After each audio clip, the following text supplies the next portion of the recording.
Hey guys, this is Anthony back at the GazelleLab. Today we have the highly anticipated battle between the Samsung Galaxy S3 and the all-new Apple iPhone 5. So let's get straight into this right now with physical dimensions. So as you can see, the Galaxy S3 is still a lot bigger than the newest iPhone. Even though this iPhone has a 4-inch display and is bigger than previous models, it still has quite a way to go to get to this size of this 4.8-inch screen over here. Many people say, maybe perhaps a 4.8-inch screen is still too big. I think perhaps maybe 4.5 is a little bit nicer, but nothing really, I don't think anything still beats this display of the Galaxy S3. It's 720 by 1280, 4.8-inch, 306 ppi, in comparison to this 640 by 1136 4-inch display at 326 ppi. So you still have a Retina display on this iPhone, still very clear. But if you're multimedia or in gaming or watching movies or anything like that, the Galaxy S3 is still the way to go. Super AMOLED capacitive touchscreen in the Galaxy S3 compared to this this LED backlit IPS TFT display. Both very nice. In terms of build quality, you are seeing an extremely thin iPhone, the thinnest ever made at 7.6 millimeters in comparison to 8.6 millimeters on the Galaxy S3. In terms of size, 136 by 70 millimeters on the Galaxy S3, comparison to about 124 by 58 on the iPhone. So, like the obvious states, just Galaxy S3 is a bigger phone, but both really nice pieces of hardware. Support for all GSM CDMA networks on both devices. LTE. This is the US version, so we're dealing with a dual-core chip. It is the the Qualcomm dual-core 1.5 Snapdragon in comparison to the dual-core 1.2 Apple A6 chip. On the European version, you will get a quad-core chip, but with no LTE. In terms of storage capacity, you do have a 16 or 32 gigabyte option on the Galaxy S3, and with the iPhone, but you do also have micro SD expansion, which is nice. So I do have another 32 gigabytes in here. With the iPhone, you have 16 by 16, 32, or 64, no expansion, no removable back. The Galaxy S3, will give you a removable back. You can pop in extra batteries or whatever you like. Micro SIM card support on the Galaxy S3, new nano SIM card support on the iPhone, which is right here.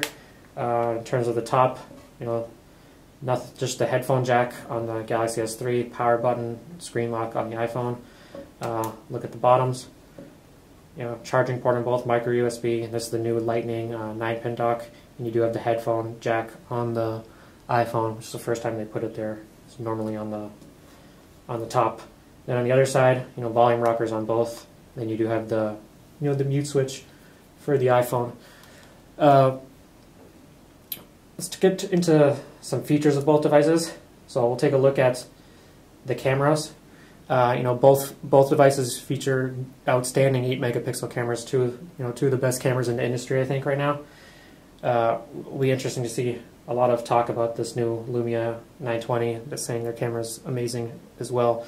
But let's get into some basic snapshots. Let's start with the iPhone. So I have noticed that the iPhone is a little bit better in low light quality compared to the Galaxy S3.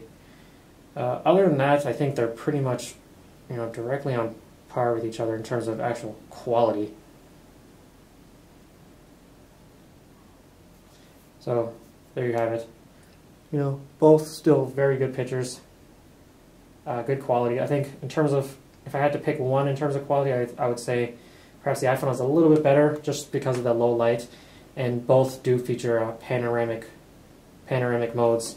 I'll show you what it looks like on the Galaxy S3. Where is this thing? There we go. Scene mode.